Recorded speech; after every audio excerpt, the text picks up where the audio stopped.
I'm Alex Sharfin, and this is the Momentum Podcast, made for empire builders, game changers, trailblazers, shot takers, record breakers, world makers, and creators of all kinds. Those among us who can't turn it off and don't know why anyone would want to. We challenge complacency, destroy apathy, and we are obsessed with creating momentum so we can roll over bureaucracy and make our greatest contribution. Sure, we pay attention to their rules, but only so that we can bend them, break them, and then rewrite them around our own will. We don't accept our destiny, we define it. We don't understand defeat, because you only lose if you stop, and we don't know how. While the rest of the world strives for average and clings desperately to the status quo, we're the minority, the few, who are willing to hallucinate there could be a better future. And instead of just daydreaming of what could be, we endure the vulnerability and exposure it takes to make it real. We are the evolutionary hunters, clearly the most important people in the world, because entrepreneurs are the only source of consistent, positive human evolution, and we always will be. Welcome to the Momentum Podcast. This episode is called Making Sure You Are Heard. You know, I love this quote by George Bernard Shaw. He said, "The single biggest problem in communication is the illusion that it has taken place." And I think this is so true. I want to give you a strategy that has helped me get past that illusion that communication takes place and be heard an extraordinary percentage of the time. And be able to communicate in a way where I've built teams and I've created massive margins and movements that have changed industries. I think in part because when I practice this, I am heard. Now, here's the challenge for most entrepreneurs. Like, I worked in Fortune 500 companies. They have established communication systems. They have processes. Even in those companies, I used to watch meetings where everyone thought that there was some type of consensus, some type of an agreement, and then they would leave the meeting and all pull in different directions. And this would happen constantly. And this was in Fortune 500 companies with a system. Entrepreneurs are notoriously challenged to be good communicators. You know, I'm the same. I have a hard time getting heard one-on-one. I have my whole career. I've been misinterpreted, you know, just like many of you. Like, think, how often has your excitement been taken for aggression, or your confusion seen as irritation, or your need to ask more questions seen as being insulting or frustrating for someone? You know, I've watched some of the wealthiest people in the world in each of those situations. I've watched them deal with those challenges. And if it can happen to them, it can happen to you. And it happens to me. And so I've had to adopt strategies and tactics that actually help me be a better communicator, because I want to be heard most of the time. You know, one of the biggest challenges we face as entrepreneurs is that we communicate and we don't get what we want. You know, I hear from entrepreneurs constantly, and it doesn't take long to be around a group of people like us, and you hear a conversation that sounds something like, "Oh, I have to keep telling my staff the same thing over and over again," or, you know, "I had to have the same conversation with my GM." Well, guys, when we're communicating more than once, when we're communicating more often than we feel like we need to, it's because we weren't heard in the first place. So as an entrepreneur, I know a lot of you are gifted communicators. A lot of people who listen to me are gifted copywriters and gifted, you know, marketers and incredible speakers and authors. However, most of them are challenged in intrapersonal communication and just the one-on-one, in being heard, in being misinterpreted, in having people be afraid of them. Like, I have some of the nicest clients in the world, and their teams are terrified of them. And if you are one of those people that has this happen to you, then I have a strategy for you. You know, I've studied psychology extensively, and there's so much about that entire world, psychology and psychiatry, that I can't stand. The labeling of people and the pharmaceutical industry, how it is today, and so much. But every once in a while, there's a diamond in the rough. And I think one of those is John Gottman. And he's written a bunch of books on communication. Now, they're marriage books, but they are incredible books to read to be a better communicator in a business. Now, you know, this is going to expose me as the guy who read marriage books, because, you know, there's been times where Katie and I have been married 14 years, 13. We've been married a long time. We get in so much trouble for this. But there's been times like the one that might happen soon after this, where, you know, we've had challenges. I've read marriage books. We've bought marriage products. You know, marriages are not easy. They're worth it, but they're not easy. And one of the series of books I've turned to is John Gottman, because Gottman's different than most people in psychology or psychiatry. He actually breaks conversations down. He looks at data. He studies people obsessively. He looks at them in their natural environments. He listens to how conversations deteriorate. He can predict what will happen next in a conversation. Guys, you know, I'm talking about all of that in the context of a marriage, but it's also in the context of your business. So I've read, I think, all of Gottman's books, and his strategies are just incredible. And the way he explains them really helps you change the way that you react in conversation, especially in your marriage. And one of the strategies is about how other people react to you in conversation. It's called the 5-to-1 rule. And if you want to make sure that you're heard, then there has to be contrast in your conversation with people. There has to be contrast in what they hear from you. And here's one of the biggest challenges for entrepreneurs. Most of the time, what we're doing when we're communicating with our teams is we are correcting or changing or imposing something. And this is not how it should be, and it's not how it has to be. And here's the problem. If you're always correcting, changing, or imposing something, it's hard to tell what's important. If that's all they hear from you, there's no contrast in the relationship, and it's difficult for them to hear you, but it's also all they hear from you.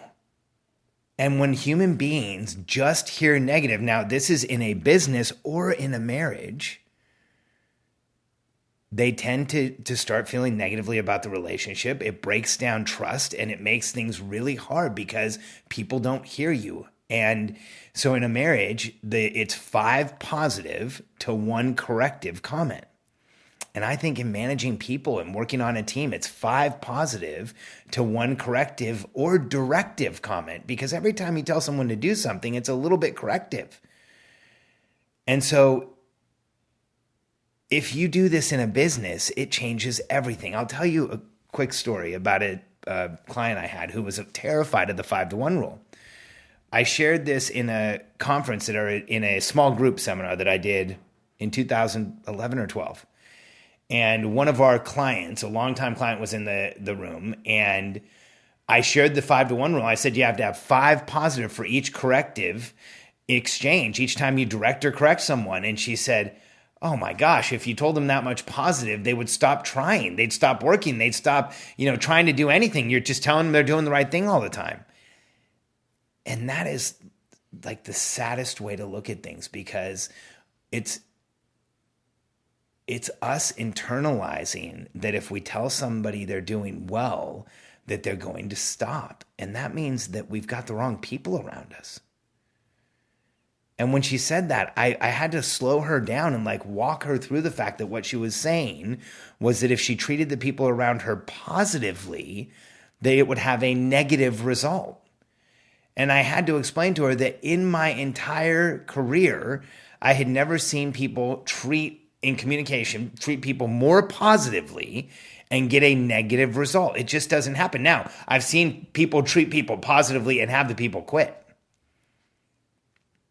because they couldn't deal with having somebody be positive. There's some people that like to be around negative people, but when you treat people positively, you get a positive result. So we talked through it in front of a group of people, and she committed to going back and trying to do the 5-to-1 rule. And I told her in her case, I don't normally have entrepreneurs write hash marks, but I think you're going to have to, because I don't know when the last time you told anybody something positive was. You're going to have to really keep yourself accountable to this.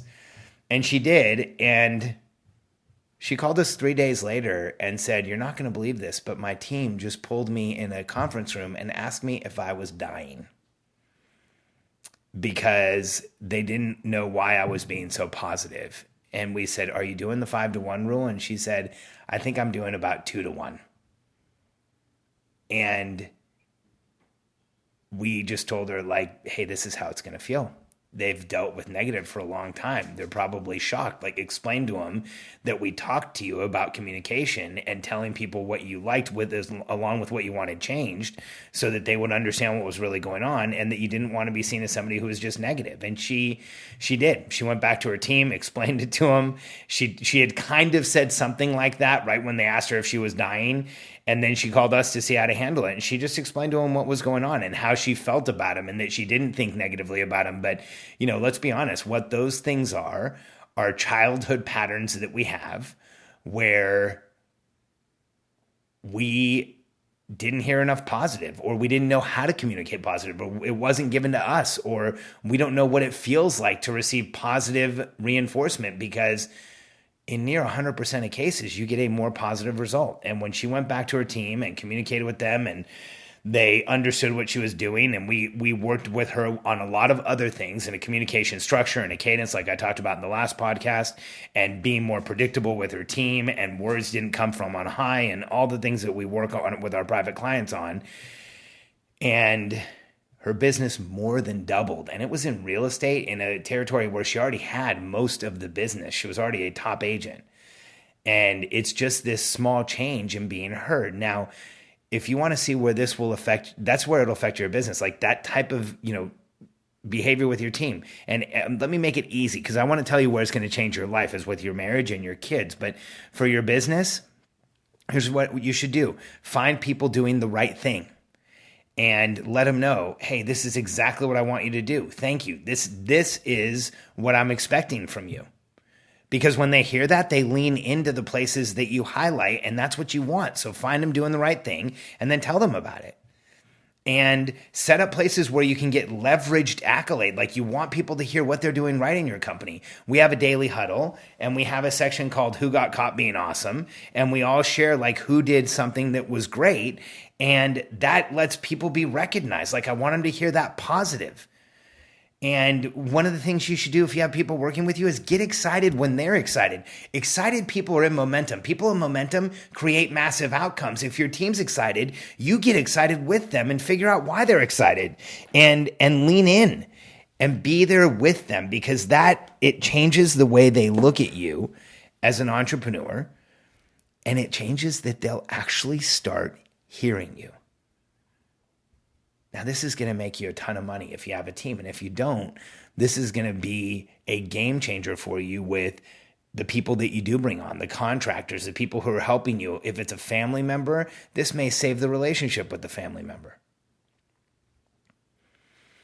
Because we get so hyper-focused, we forget to tell people the positive. We get so hyper-focused, we think so hard or so clearly around the outcome that we don't think about the process, and we don't tell people they're doing the process right. And as a result, we end up having to communicate way more than we want to about things we don't really want to talk about over and over. And one of the places where this happens is in a marriage. We can get to a place in a marriage where all we do is tell our spouse what we think they should change, or what we think they should do different, or something we need them to do. And if you don't create contrast with how things are getting done or where you're winning, then you're going to have a really hard time in being heard in the marriage. And we all know, like, every entrepreneur just needs to give it up and admit that the most important relationship in their lives is their spouse. And the relationship with their spouse dictates success and momentum in all other areas of our lives. So that's a place where we should be really cautious and make sure that we add a little bit more effort, and that we do make sure we're telling our spouse positive things. We're celebrating wins that we have together. We're talking about where we're, achieving goals, moving forward, what successes there are. Otherwise, you get into this place where the marriage doesn't have the 5-to-1 and it's just on the other side. And guys, I've watched it my whole life, and it's always shocking. It's jarring, because I've had friends that say things like, after 9 years, we realized we were just too good of friends. We were like roommates. And you think, like, what does that even mean? Where did that start? What was the genesis of that? You guys used to like be in love, and we knew you when we were at your wedding. And like, I've watched that whole road so many times. Or there was just too many differences. We couldn't overcome how often we were, not getting along around whatever it is. And what's the genesis of that? Where did that begin? Where did that feeling of, hey, I'm not going to be able to fix this begin? In my experience, that feeling is from day after day after day of having nothing but what feels like negative conversation with your spouse.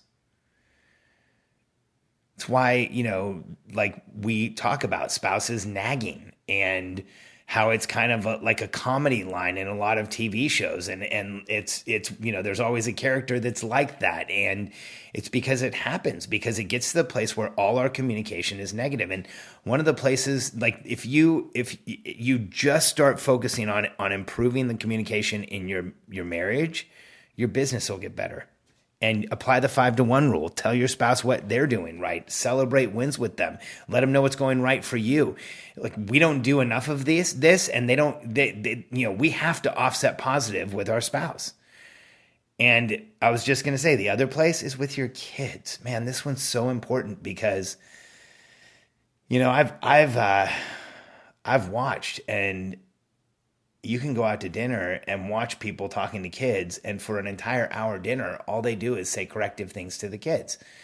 And they don't have a conversation with the kids. They're just telling them, hey, sit down and stop wiggling and stop throwing food on the floor and stop doing this and stop. But there's no conversation. So the kid's just hearing negative. There's no contrast. They don't know whether they should or they shouldn't. And it's like, if you just yell at a dog, the dog's still going to pee on the floor, because it's going to get yelled at anyway. And with kids, like, they have such little attention span that if it sounds like the same thing 3 times in a row, do you really think they're listening to figure out what you're saying? There's a reason why kids do things over and over and over again. They just get corrected constantly. And Gottman will tell you it mutes out the detail of the conversation for most people. Imagine what it does for kids. So this is a game changer. If you go to your business and start looking for opportunity to tell your team where they're doing something right. If you do it in front of the rest of the team when you're on a huddle and when you're in team meetings, and get excited when your team's excited, and make sure that in your marriage, you're thinking about how often are you sharing wins, being positive, sharing gratitude with your spouse, telling them what you're grateful for. You're telling the other thing. That rewires your neurology. It's not just a gimmick. And with your kids, start giving them contrast by letting them know when they're doing the right thing, when you're excited about what they're doing, when you're appreciative about what they're doing, and then they'll hear you more often. Gottman is a genius. You guys should check him out and use the 5-to-1 rule, 5 positive to 1 corrected, to make sure that you are heard. Thanks for being here with me tonight. We just hit over 62,000 downloads on the podcast. It's super awesome and inspiring, and I want to thank you as a listener for helping us get the word out there, for sharing these with your friends, for telling people about the Momentum podcast. This has been one of the most fun projects I've ever had in my life, and if you could take a minute now and subscribe, that would be awesome. Leave us a review on iTunes. And if you haven't yet, download my book, The Entrepreneurial Personality Type. It will tell you more about yourself than anyone ever has. Go to freemomentumbook.com.